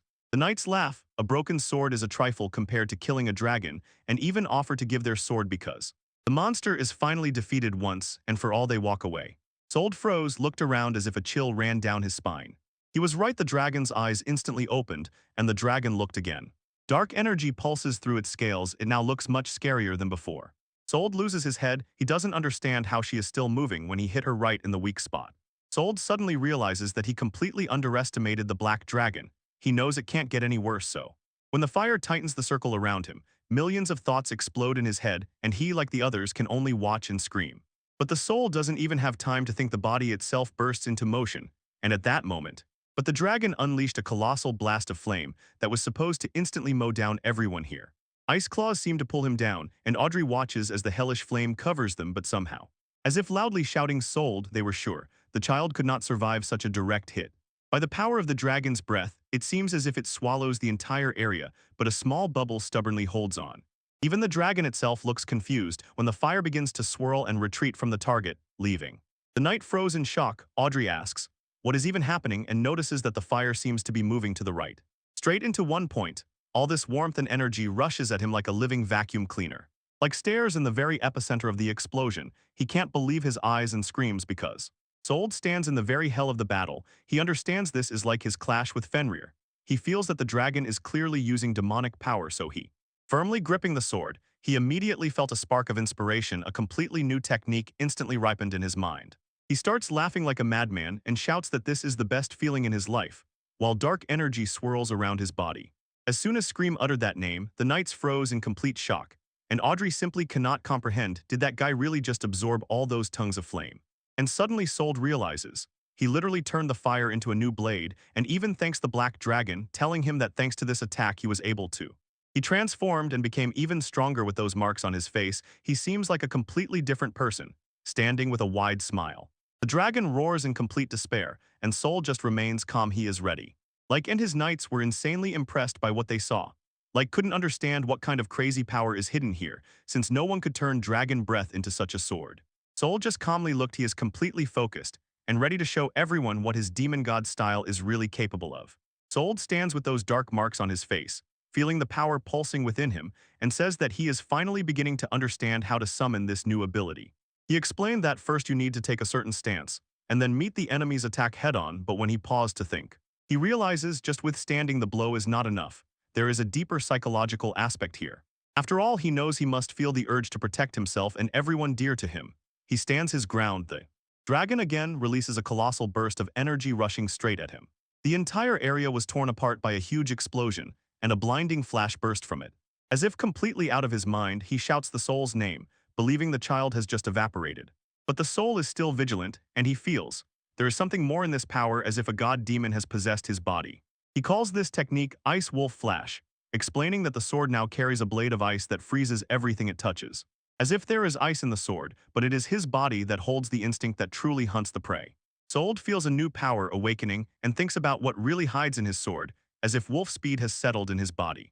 His gaze sharpens and he prepares to leap from the sky to strike. He understands, now he truly has the burning blade of the black dragon. We dashed forward shouting, "Dragon of Fortune, fire wings of the black dragon." He lets out a deafening scream, and his whole body turns into a streak of flame like a real dragon. He cuts through the sky at a furious speed and leaves a long trail behind. The dragon sees it rushing at him, but he is too slow to react. Sold shouts at the monster, "Eat your own flame." He crashes with all his might into the dragon's neck. A giant pillar of flame burst upward, throwing the dragon's head back and completely erasing everything around. At night, they completely lose their heads with excitement and shout at the top of their lungs because the soul blade completely broke off near the hilt. In that final strike, he gave everything he had. Leaving him standing in the middle of that smoke, he rhythmically raised his fist and joyfully celebrated the great victory. The black dragon, which was the heart of this entire demonic dimension, finally begins to burn into oblivion, and when the dust settled and the whole group just stood there, catching their breath. Sold looked with a huge smile and just stood, completely stunned by the power of this boy.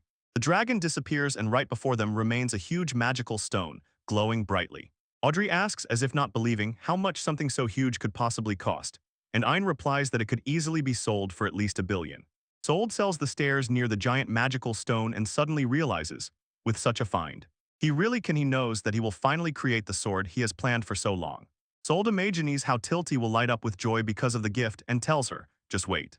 Meanwhile, in the Hartman mansion, all eyes are fixed on Tilty, who now she strains with all her might, barely holding back a groan of pain while she tries with all her strength to cope with the giant vortex of dark energy. Celuria encourages her, and Tilty only mumbles. She puts all the control she has into it. Celuria says it almost worked, but then Tilty finally reaches her limit and gasps for air hoarsely. She watched as the dark power she tried to gather simply crumbled into a pile of small fragments. She falls to her knees, gasping and hating that she has failed again, so Celuria tries. I ask her to rest a little. She has been training for an eternity, but Tilty only raises her eyes and says she will not stop. Her older brother puts all his strength into it, so she has to keep up. Celuria tells Tilty that she is too stubborn during training. Tilty just laughs and says sorry, but then a powerful explosion shook the whole house. Celuria screamed. The walls trembled and dust fell from everywhere. Celuria points to the window and says the noise came from outside, and Tilty just looks and thinks, what is even happening here? In the garden below, a huge cloud of smoke and debris enveloped the entrance where the gate once stood. Hartman's knights are scattered on the ground, lying in the dirt and barely groaning. Commander Ini froze in shock, looking at the smoke plumes. This is impossible. The one standing there should already be dead. It turned out to be Dogra, and he looks like a real monster walking through the flames, his hand glowing from the heat. On his face is a terrifying smile. He scans the manor and asks where his target is hiding. Dag spits, "Damn scoundrel," and says with such fury that this time he will definitely kill them. With a burned hand, he reaches out to grab another guard, showing a strange bracelet covered with eyes. Brother Tilty stands in the middle of the wasteland, staring intently at the frozen body of Dogger and says to him, "It's time to wake up." He says he will give him a dog, or his face will remain locked on a silent screen behind the ice. He extends his hand. He says he uses the power of darkness to fight darkness, and then the eerie bracelet covered with eyes clings to the puppy's wrist. Dagwa groans and falls to the ground, and Brother Tilty asks if he has finally returned to the world of the living. Dagwa raises his eyes to his savior, calls him master, but is warned that this is his last chance. Brother Tilty, with a cold, icy gaze, gives the final order: go and kill that scoundrel. Dagura feels the power overflowing his body and silently shows his master that there is no need to even talk about it. He lets out a deafening roar, shouting that this time he will definitely kill him. He stands right in front of Hartman's mansion and loudly calls Saldo to come out because he knows the boy is hiding inside. Daguro raises his hand, dark energy bursts from him, and the eye bracelet on his wrist shines with power. His face is twisted with rage. He shouts that he will blow away everything in his path. Under pressure, the earth begins to crack. Celuria looks in horror and Tilty shouts at him to stop. Celuria hurries to explain that her brother is not here, but Tilty decisively steps forward and declares that he will not allow anyone to harm Hartman.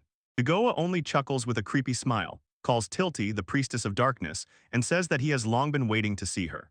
He leans so close that he feels her breath, and mockingly asks her to show that dark power once more. Tilty asks Celuria to step back and apologize for the mess, but the younger girl waved it off. Don't apologize. Celuria explains that although her vision somehow crookedly led her to the manor, it felt as if fate had decided everything in advance. Now everything is completely different. Her seriousness completely caught Tilty by surprise. Leaning slightly and looking her straight in the eyes, Celuria promises to protect her because from now on she chooses her own fate.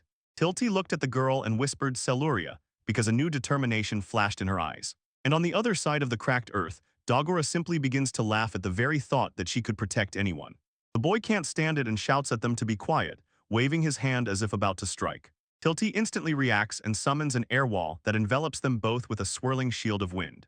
She doesn't just block, she repels a huge air vortex that crashes loudly directly into Dagura.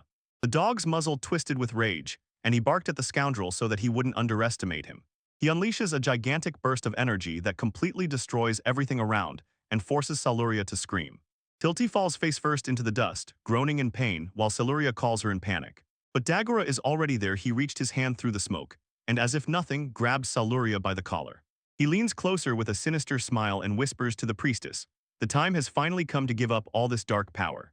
Dagura tightly grips Tilty and shouts at her, give up that last power at last. But Celuria screams, begging her to stop, while Dagora threatens to kill each of them if he doesn't get his way. That guy just stands and laughs while a giant wave of dark energy begins swirling around him. He completely loses his mind, drools, and is obsessed with the thought that the power of darkness has finally appeared. Celuria is trapped right in the epicenter of the wave, shouting Tilty's name from the very heart of this chaos. Tilty looks back and sees a vision of her mother who says, everything will be fine. This finally gives Tilty the push she lacked, and although her eyes are full of tears, she tells herself that she will manage. Celuria raised her head in complete shock, froze, and just stared at Tilty as the atmosphere around began to change. Tilty stands her ground and says that she is no longer afraid of the dark, because now she will be the one in control. The dark energy responds to her huge, sharp waves rapidly rise from the ground and envelop Celuria. Tilty is overwhelmed. Voices of pain and sorrow flow like a river in her head, and it seems to her as if she can no longer endure it. Finally, she lets out a deafening scream, clutching her head in the middle of the dark wave. Celuria rushes to her and calls her by name, and Tilty falls to her knees, barely holding back when, as if her mind is being torn to pieces, but she still manages to tell Celuria that she is okay. It turns out this dark force responds to all the bad feelings that are currently tormenting Tilty. She understands that if she ever truly wants to tame this energy, she will have to win the battle with her own emotion. She is truly scared, afraid that all the sadness and suffering she has had to endure will become too heavy a burden for her to overcome. Even when Dagora holds her captive, she reaches out into the darkness and asks it for a favor. Tears rolled down her face. She begged this power not to become something that would bring only more suffering. And instead she prays that it will turn into a force that truly brings happiness to everyone. Dogger, completely frightened, asks, what is going on here at all? The darkness rushes at them like a giant wave, and he still firmly holds Tilty. Suddenly, huge shadowy hands burst out from under the ground and grab Dogra. And he begins to go insane, screaming that something grabbed his hand while the shadows wrap around him. Tilty does not retreat. She screams into the darkness, demanding that it hear her. And then she simply lets go, shoots at the dog or at his back, with an explosion of energy that makes him scream. Celuria sits on the ground, as if rooted. She is in complete shock from what she has seen, but a barely noticeable smile appears on her face, and she whispers that Tilty really managed it. Watching Tilty firmly resist the dark power, Celuria suddenly realizes, in fact, she herself controls the darkness. And Tilty folds her hands together, completely composed, and says that she is much stronger than all this sorrow. Dagura is completely in the grip of the shadow and begins to lose his mind, screaming and begging that creature to let him go. Tilty does not retreat. She calls the darkness to catch him and puts everything she has into the spell. Watching everything through a magical crystal sphere, a mysterious man does not hide his admiration for what he sees. The man in the mask stood and said, "This is undoubtedly the true power of the Dark Priestess." But he knows there is much more than it seems. He thinks that the abyss of darkness is still too deep to understand. He simply stopped and whispered Tilty's name, as if something is about to happen at any moment. Returning to the fight, Dogra screamed in pain. The shadow is squeezing him, and Tilty only tells him, "Give up already." Celuria watches from the side with a wide smile, completely stunned by how incredible Tilty is. Dogger's face twisted into a wild scream, as the power of darkness began to completely consume him. He can barely make a sound, only a hand peeks out while the shadows engulf him. From the darkness reaches a creepy hand covered with eyes, grabbing what is left. Suddenly, a powerful burst of energy broke through the outskirts, threw Tilty back, and she, stumbling, screamed. Celuria tries to cover her eyes with her hand and says that the darkness is pressing on her, and she cannot believe that they were blown away. And Tilty sits on the ground trying to understand what the hell just happened. Both looked up and saw a tiny winged figure hovering high above them, leaving. This monster, resembling a demon with wings and too many eyes, just hung there with a disgusting smile. The creature looks down at Tilty, calls her a brat, and directly says it will kill her. Celuria froze in shock, looking at the beast, and barely whispered that it really flies. But Tilty looks even more worried. She says dog, or her own name, and suddenly realizes that the creature is not him at all. She looks at the monster hovering above them and clearly says what they see is not human at all. The monster just smiled and said to her, "Die," extending a huge clawed hand. Meanwhile, Celuria shouts at the top of her lungs, "Tilty, just get out of there." Tilty's eyes instantly open wide. She realizes she won't be able to move. But then Sold, and as if suddenly someone flew onto the stage, while Sold was shouting at him to stop. They both fell to the ground as a huge explosion of dust and light cleared everything around. When Celuria lifts her eyes to them with a huge smile and feels complete relief because help has finally arrived. Tilty also looked at them, and her face lit up. The guys stood between her and that thing. Celuria exclaimed excitedly to her older brothers Sold and Rake, asking if they were really okay. Finally, the rift to the demonic world closes forever, and the group sets off back to the city with relief. In front of the carriage, one of the knights loudly shouted something while Sold and Lake sat in the back. Approaching the city, the group saw smoke curling from the manor. Everyone huddled behind the walls, tensely trying to come up with a plan. Dacia says that he and Mike decided to get ahead of everyone, using Mike's wind magic. As soon as they arrived, Sold asks how Dogra came back from the dead, and Lake, looking at the disgusting monster, cannot comprehend what it is. Celuria grabbed her brother and said to him with fear that Dogra has a very creepy bracelet. She says that as soon as that thing started glowing strangely, Dogra completely turned into that monster. Sold suddenly realizes that this thing was in the game, and begins to doubt, is it really a cursed item? It turns out to be a cursed tool. It really can turn a person into a demon. The whole group froze when a hoarse voice laughed and called the boy who finally appeared a rascal. The monster stands in the dust and endlessly whispers the same thing, "I will kill Sold." Doggo broke out with a wild scream, "You all must die," and released a huge wave of dark energy. Like shouted for them to dodge, and Sold grabbed Celuria and pulled her aside. And the monster just stands and watches the destruction as his power illuminates the entire area. Everyone froze and stared at that huge cloud of dust where the explosion thundered. But the force of the explosion uproots the ground. Debris flies in all directions. It's just incredible how his manner has changed. Tilty is completely stunned by the overwhelming magical power emanating from him. Celuria calls her brother and Sold clenches his fist. He only dreamed of having a real sword to somehow fight back. Suddenly someone stretched out a hand and said Sold to take the sword that was held. It stunned everyone. Everyone is shouting at Ains. He stands, covered in blood, barely holding on, and asks Lake and Celuria to forgive him. Lake and Sold, they shouted his name for the last time at the very moment when the old man loses strength and falls right here. Sold grips the sword hilt and thanks himself. Everything would have been different if he had just finished it then. Someone shouts loudly for everyone to pay attention to the wounded, but Celuria just looks at Sold in shock as he steps forward. Soul said he would take this fight upon himself, and Celuria just stood and watched as her older brother went to meet the monster. Celuria tries to hold on and assures Tilty that everything will be fine and that this will end soon. Soul tells Dagari that he will now show who is real here, and his blade begins to blaze with scorching heat. He releases the flame of the legendary Black Dragon, and his sword traces a huge arc of fire in the air. Tilty froze in amazement before the burning sword. She cannot believe her eyes and involuntarily wonders if she is seeing a completely new deadly move for the first time. The monster loses its head and screams about the sword, clearly feeling the pressure of the colossal heat approaching it. The dog or someone else rushed forward shouting, "Let the soul die," but the boy just growled and rushed straight at him. Both of them collide with each other in a colossal explosion of fire and dark energy, tearing the air between them. The monster's claw struck with the power of Sold, creating a sharp flash image. A giant wave of energy exploded outward and completely filled the courtyard. Dagger is thrown back by the shockwave. He lets out a wild roar and loses balance. As if in Saluria I stand, not believing my eyes, and Tilty suddenly jumps for joy, completely delighted by. When the smoke cleared, my soul seemed to remain unharmed, although his blade broke. A giant crater grew at the point of impact. It showed everyone how strong this child is. He was just used, but suddenly a terrible laugh burst out of the smoke. Soul turns around and Saluria asks what is happening. It begins and Dagora rises again, looking like a complete nightmare. The old man is already drenched in sweat and shouts that Dogra simply cannot be alive. But the monster only opens its jaws and announces an attack, Dark Domination, to end everything. Dagura spread his arms and dark energy began to swirl all over his body, forcing Soul to ask what he is even doing, as if he is in the east of Saluria, in complete shock and disbelief. The light from the monster's face became so dazzling that it blinds simply everything. The entire vicinity is engulfed by a colossal explosion of energy, and everyone below just watches, as if screaming that this is a step towards self-destruction. And at that moment the souls named Saluria scream howled, as if. People in the town begin to panic, pointing at the sky and asking what this light is. A giant sphere of destructive power hovered over the city, exactly above the tiny state in the very heart. People panic. The attack is heading straight for the mansion. While Sold stands there feeling the insane pressure of magic, he realizes that he has no sword to stop this. Give the order to Saluria to evacuate everyone nearby, while people rush in search of salvation. Sold's heart tightens. He understands that he won't make it in time. But just as he was about to give up, suddenly a girl appears right in front of him. She leaned down and said to her older brother, "Leave this to me."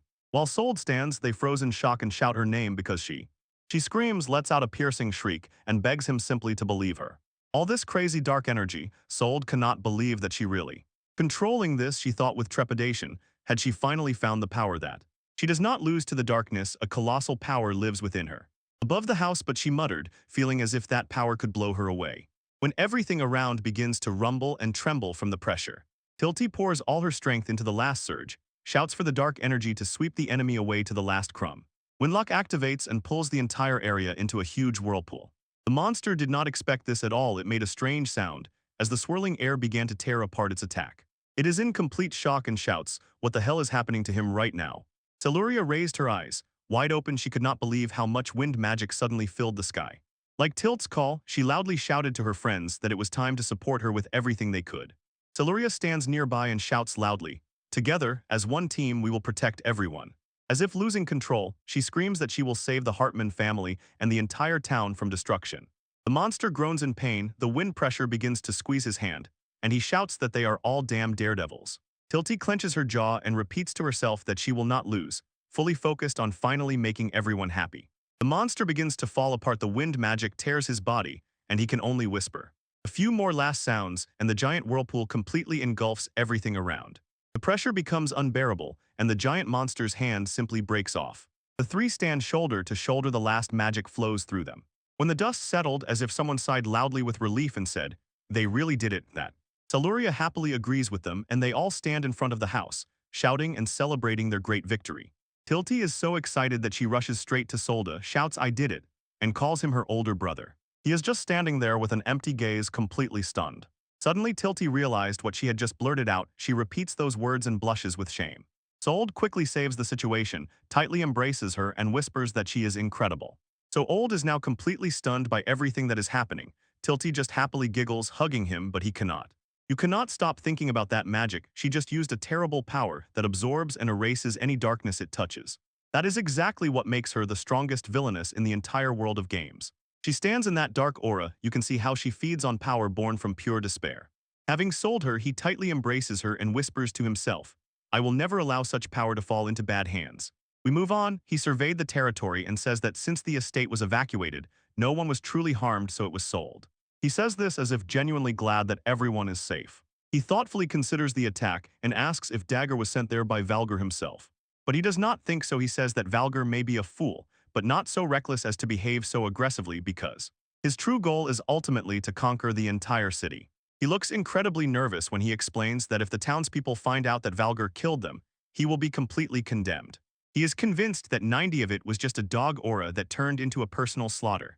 He remembers that the aura looked like a real monster obsessed with killing Sold. When Sold intervenes, he says he is almost certain that it was the cursed instrument that Saluria mentioned that caused this whole crazy disaster. Frey and Saluria watch as like freezes in complete shock and repeats cursed instrument, as if he can't believe it. Sold explains that this is cursed equipment. Whoever wears it gains some kind of insane demonic power. Gamer knowledge flashes in his mind and he realizes. This is a rare item that usually only appears in the magic dimension, and this is emphasized again and again because it is truly rare. Thank you for your time, see you in the next video. He remembered an old document he once read. It said that a person gains this power at the cost of being completely consumed by evil. Frey agrees with him and says she noticed. Dogger's bracelet was just creepy, as if filled with magic. The group stands together among the ruins, and someone seems to ask who would even give something like that to someone like Dogger. And Sold realizes that if it's not Valgar, it must be a group called the Titans, a dark organization that acts quietly behind the scenes like a shadow. Suddenly Sold thought about the Titans. What if their true goal from the very beginning was to capture Tilty? This is depressing, especially when he realizes that Dagora could have actually killed each of them. Although he acknowledges the truth, he is still confused and does not understand what the Titans really want. As soon as everything calmed down, Saluria suddenly intervened and said that she was fine. This clearly caught everyone by surprise. In her eyes, an incredible determination suddenly flared. She shouted that she would not lose to those like the Titans and was ready to fight alone. Soul just looks at her, but his thoughts instantly return to Tilty and the danger she found herself in. So they barged in and declared that their power was real. Watching this was simply incredible. Frey laughed and said that for 3 whole days of training they did great, and Soul just froze in amazement because he thought it was only 1 day. He says they were supposed to stay in that demonic dimension for only 24 hours, but seems to explain that time flows completely differently there. Everything fell into place when he recalled his gaming knowledge. A day in that dimension always means 3 days in the real world. He is insanely charged, saying that when Sold and Tilty work together, their team is now simply unbeatable. Sold looks at Tilty and thinks, her power is practically the strongest in the world. Here is the legendary power of the game's final villain, the very one everyone knows as the power of despair. He thinks about the dark fate awaiting Ruin, grabs her by the shoulders, and Saluria is amazed. Why her brother behaves so strangely? He groans, completely overwhelmed by thoughts about his fate. Tilty immediately notices this, and anxiously asks if everything is alright because he suddenly looks as if he has seen a ghost. Sold tries to pull himself together, says that everything is fine, but Saluria immediately sees something is clearly wrong here because everything blurs before his eyes, and at that moment he realizes his head simply does not work properly anymore. Tilty looks at him with wide-open eyes as if terribly afraid for him. Like Saluria, both lost their heads and screamed in shock, watching him begin to fall. Sold's legs gave way, and he hit the ground hard. 3 immediately rushed to help him. Saluria completely froze, watching everything unfold right before her eyes. While Lake starts to scream and Tilty seems about to break down, both burst into the courtyard. Saluria and others, like madmen, shouted his name at the top of their lungs, approaching him. And already late at night at the estate, everything finally begins to calm down. Bobo explains that this is a simple and obvious matter: mana exhaustion. She probably just fainted from too much magic, and that's exactly what happened. He asks them to calm down, everything will be fine with him if he rests well. Which leaves Tilty, Lake, and Saluria standing by his bed, guarding him while he sleeps. Lake emphasizes how strange it is that Sold even has mana depletion, since in theory he shouldn't be able to use magic at all. So, this crazy sword technique must definitely be the reason. He sincerely says it's unclear how that guy manages to draw so much power. Saluria just stands, looks down at him, and quietly calls her older brother. Sold lies unconscious with a towel on his head. It turned out, he simply fainted from the intense strain caused by using that demon god style. But the boy learns all the details of what happened to him only much later. And just as he was lying there, knights burst into the room, shouting about the young master and the princess. His soul had already departed so much that he didn't even know it. He lies on the floor. Zweigin, Audrey, and Rush run in panic. They heard what happened and want to know if he is really okay. He approaches, calms everyone down, and says that Soul just needs a full rest, and soon he will be back on his feet. The guards sighed with huge relief. Zweig is simply happy to be safe, and Audrey asks everyone to pray for his speedy recovery. And then Zweig changes course and says that it seems they are managing to get that thing he asked for. And Mike just raised his thumb up and smiled as if he had everything under control. Tilty stands with her mouth open, trying to piece together what they actually found. Until she sees Zweig lifting a huge shining crystal. She asks if it is a magic stone and he smiles. You are absolutely right. Adrian's wigs display the loot and excitedly tell how they managed to obtain the magic stone after defeating the Black Dragon. It turns out it's just a huge jackpot, at least 1 billion. So Like decides to spend this money on restoring the city after all. The stone legally belongs to him. Tilty just stands stunned and speechless, trying to comprehend the scale of it all. Until she finally comes to her senses and says yes, as if she really has a request. The knights completely froze at her sudden seriousness, and Zweig looks especially stunned. Even they just blinked, confused, not understanding what T could ask for now. Tilty just looks ahead and pure determination burns in her eyes. As they move on, the rest of the city froze in silence under the starry sky. But Frey is still not sleeping in the forge. She keeps striking the anvil with the hammer again and again. Frey stopped working, lifted her protective glasses, and wondered in surprise who could have appeared in the forge so late. She opens the door. Tilty is standing on the threshold with a cart and asks the girl what is going on. Tilty just smiles and reminds her of the promise they made, and Lake stands right behind her, noticeably proud of himself. Frey's jaw dropped. She is completely stunned by what they are showing her. It turned out they brought that giant magical stone right into her shop. She can hardly believe her eyes. Tilty shines with excitement. She finally reached the Frey's place with those goods. Frey starts sweating as she realizes that Tilty really brought all the magical stones they found, and this. When Tilty falls into a deep bow, pleadingly asks Frey to use these stones to forge a special sword for her older brother. She becomes very serious and says that ordinary blades just break. They cannot withstand his furious skill. Even when his equipment fails, he fights to the last to keep everyone safe. Tilty, leaning forward, pours out her soul and says he will continue until he falls. But she knows if he really had that magical stone sword, he would finally fight without holding back. She knows that asking for this is like demanding something incredibly expensive, yet she continues to beg Frey. While the rest of the team just stands and watches her, she gives all her strength to help her brother. Celuria looks completely broken when she says that the Tilt estate is still half ruined, and they need a lot of money to repair it. But suddenly a special look lit up in his eyes, and he says that in the end, everything is just a matter of money. Ainz and Audrey did not stay silent. They reminded everyone that the sword saved many lives, including theirs. Celuria adds, without a doubt it will save many more people in the future. Tilty tears up. She understands, you can't buy this for any money, so. She turns to the blacksmith with a wide smile and says, boldly use all the magical stones we brought. Sold truly deserved this. He proved to everyone that he was worth the effort. Between Tilty's sincere desire and Rake's smart plan, finally everything started moving. Rake skillfully places the huge magical stone into Frey's hands, and at that very moment, Kovalka looks closely at him and says that the magic inside is simply insane. This job will be a real test. Tilty looks her in the eyes and begs, use that power, create a sword. The crowd looked at her and thought how miserable Tilty looked at their first meeting compared to them. That stern expression on her face now because she is fighting for her older brother. She stroked Tilty's head and said to her, leave it to me, promising to forge the greatest sword ever seen. But she adds, Tilty must tell Saldo directly stop living as if this is all a dream. Tilty just smiles widely at her and says, thank you for everything. When you remember you are amazed, Tilty really became much stronger while no one noticed. And already the next morning, the whole city gathered in the square. Everyone wanted to find out what happened. Lake stands on the stage next to Celuria and tells everyone that yesterday the villain Dagora attacked them. But now they can finally breathe a sigh of relief. He shouts at the top of his voice that he killed Dagora so loudly that everyone in the crowd heard. People simply explode with joy. They shout and pray, relieved to realize that the villain has finally disappeared forever. They do not tire of shouting, Like and Celuria, celebrating the victory as if it were the best thing that ever happened to the city. Everyone shouts that Like is a hero, wishes the Hartman family a long life, and Celuria just stands and absorbs it all.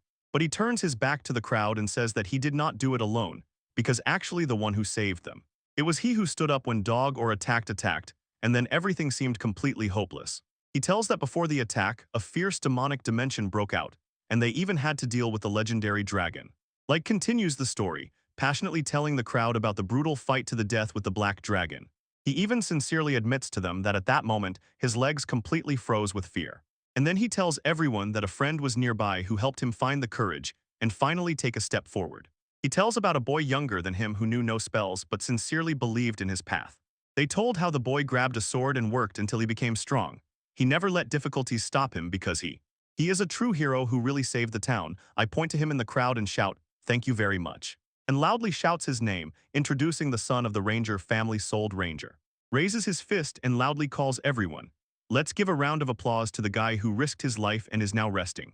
Everything around goes crazy. People chant for the soul of the Lord and call him the hero of the city. They are still loudly cheering for the Ranger family, and Souled realizes that his speech has just made him a legend. At home in the Gallant Mountains, he works in the field as on a usual day, completely unaware that people are already talking about him everywhere, and his wife Mero calls him to rest. Returning to the ceremony, he catches the wave of applause and tells the crowd that Sold is not the only hero worth greeting, clearly showing that his sister was nearby and fought alongside him. He brings Tilty out before the whole city and loudly urges everyone to support her, and instantly all eyes are on Tilty. The crowd just goes wild. Everyone shouted at the top of their lungs, "Long live Lady Tilty and the Ranger brothers and sisters," and it became completely clear that they are now the biggest stars of the city. Tilty only slightly smiled. She understood that this was all part of Like's plan to sway the city to her side, and now it will be much harder for enemies to pick on her. While the Hartman name shines like never before, the reputation of all these corrupt nobles is rapidly collapsing, and the wild energy of the crowd only worsens their situation. Walger Debbie Hip returned home, went crazy, grabbed his head, and cursed the Hartmans and Rangers to hell for destroying everything. He trembles with rage and stubbornly convinces himself that only his family is truly capable of ruling the town, but the truth about all this gradually reaches him. He simply cannot believe that the townspeople ignore him and instead praise a bunch of cheeky kids, and the more he thinks about it, the less he understands why it happened. His face is almost purple with rage. He is boiling and shifts all the blame onto Dagura, saying that he lost control and acted alone. Valger is in a full hysteria, grabbing his hair, literally dripping with sweat, and cannot understand why he is being accused if he considers himself innocent. Suddenly a voice sharply interrupts his whining and directly says that all this mess is his fault, while a mysterious figure in a fur cloak enters the room. The guest coldly reminds Valger that he has already been warned this is his last chance, and the nobleman only raises his eyes and lets out a frightened squeak. Brother Tilty looms threateningly and points out that Valger still hasn't caught the Dark Priestess, so the nobleman is forced to beg his lord for mercy. He looks at Valger with cold, sharp eyes and says that he is completely useless, so he had to appear and personally deal with everything because Valger couldn't handle it himself. Valger remains on his knees, desperately trying to shift the blame onto others, and shouts that it is not his fault, but the Hartman family destroyed everything. Brother Tilty quietly, ominously snorted and said, "All right," as if already moving on to the next step, turning away from the frightened nobleman. At the Hartman estate, Tilty suddenly froze. Something struck her, while her brother was saying that the Dark Priestess would watch over the affairs for some time. Standing on the balcony, a man in a mask says that the darkness is only growing and feeding on the emotions of everyone here. The narrator says that while all that fuss with Dagura was going on, the power of Saluria actually grew many times over. And it only intensifies the further she goes, the stronger the tension. At the Valger estate, he was completely confused and asks how the master drove the dog mad. But Brother Tilty only asks him to calm down because he has one question: does Valger still want to rule this city? Valger does not hesitate. He says yes, so the masked man offers to give him the power to rule over everything. He speaks of the power of darkness, and this only confuses Valger even more, but Brother Tilty says he will use Valger's own greed for this to happen, and extends his hand to the nobleman. And while he continued to speak about that dark power, Valger was gripped by panic. He fearfully and loudly called his master. A terrible mass of dark energy and eyes begins to engulf everything around, and a voice whispers in his ear, "This power must grow," leading to a terrible scream echoed through the walls of the entire estate. Standing by the window, Brother Tilty suddenly notices the soul of the young swordsman is the key to his own development. Brother Tilty looked into the distance and thought about that ranger with the sword. The power of his magical blade too much resembled darkness. He says they will soon learn the truth, quietly laughing at what will happen in the next experiment. Returning home, Soul flopped onto the bed and immediately fell asleep, and says that when he finally woke up, he didn't even notice a new trouble was already beginning. He is just lying with his eyes closed and thinking that he had no idea at all what would happen next. In the forge, the fires are still burning late at night, and in the night silence, the rhythmic pounding of the hammer on the metal echoes. Inside, Frey works tirelessly, muttering about how stubborn this magical stone is, but she is not going to give up. She raises the hammer high above her head and challenges the stone, "Come on," because she will forge it no matter what, and with a fierce determination burns in her eyes, she vows to turn it into the best sword ever made. While Sold sleeps peacefully, Frey's voice rings out with a promise. He just needs to wait and he will see what she is preparing. 3 days have passed since they overthrew Dogger, and Tilty and Saluria stand there very serious. In the room, Saluria glanced at the bed and said worriedly that her older brother is not waking up at all. She tries her best to stay optimistic and assures Tilty that Sold will definitely recover soon, and Tilty can only agree. Sold says that he has been sleeping soundly all this time. He had no idea that at that very moment, a new threat was already sneaking up on them. Zweig bursts into the room and shouts loudly that the young master is calling both of them right now. Saluria, holding her breath, asks what happened to her brother, but Zweig only shouts, "They have appeared again, see you next time." Outside the city, complete chaos.